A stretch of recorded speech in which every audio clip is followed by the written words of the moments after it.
আপনারা কেউ মাইন্ড করবেন না, আমি দুটো রাজনৈতিক দলের নাম উচ্চারণ করে বলবো যারা বর্তমানে বাংলাদেশের রাজনীতিতে পরস্পর বিরোধী বিভিন্ন বয়ান তৈরিতে লিপ্ত। একটা হলো জাতীয়তাবাদী দল বিএনপি, আর একটা হলো বাংলাদেশ জামায়াতে ইসলাম। তারা পরস্পর একে অন্যের বিরুদ্ধে রাজনৈতিক বয়ান তৈরি করছে, অথচ অতীতে এক সময়ে তারা ঐক্যবদ্ধভাবে অনেক লড়াই করেছে, ফ্যাসিবাদের বিরুদ্ধে যুদ্ধ করেছে, একসঙ্গে ফাঁসির কাষ্ঠে ফাঁসির রশিতে তারা ঝুলেছে, একসঙ্গে গলা দরাদরি করে কারাগারের অন্ধকার প্রকোষ্ঠগুলোতে তারা দিনের পর দিন নয় বছরের পর বছর দিন গুজরান করে চোখের পানিতে বুক ভাসিয়েছে। আজ অল্প সময়ের ব্যবধানে রাজপথে তারা উভয় পক্ষ, এক পক্ষ আরেক পক্ষের বিপক্ষে নানা ধরনের রাজনৈতিক বয়ান তৈরি করছে।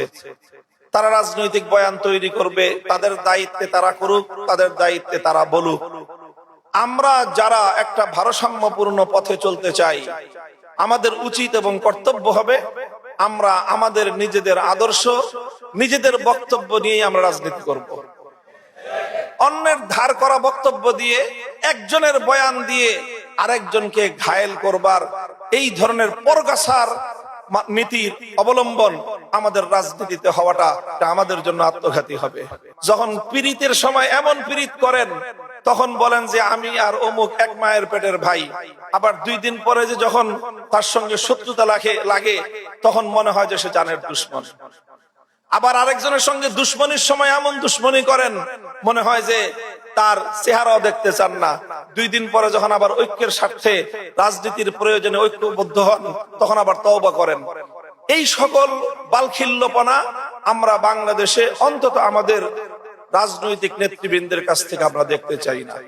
কি করেছেন বিগত 20 বছরের আপনার ইতিহাস মনে রাখবেন, আগামী 20 বছর আপনার কি কি করা লাগতে পারে অন্তত 40 বছরের চিন্তা মাথায় রেখে প্রতিটা বক্তব্য, প্রতিটি পদক্ষেপ এবং প্রতিটি বয়ান আমাদের দেওয়া উচিত।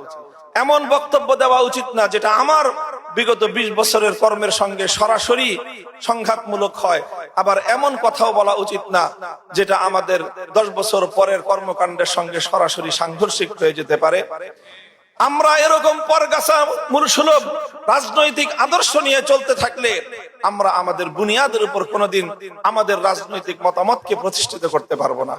আল্লাহ পাক রব্বুল আলামিন ওয়া কাযালিকা জাআলনাকুম উম্মাতান ওয়াসাতান, আমাদের প্যারা নবীর অন্যতম এই বৈশিষ্ট্য জীবনের সকল ক্ষেত্রে ভারসাম্যপূর্ণ নীতি এবং আদর্শ অনুসরণ করে সফলতা লাভ করার এবং এই সোনার বাংলাদেশকে সোনার মদিনার আদর্শে একটি শাসন ব্যবস্থা প্রতিষ্ঠা করার লড়াইয়ে আমাদেরকে সফল কাম হওয়ার তৌফিক দান করুন।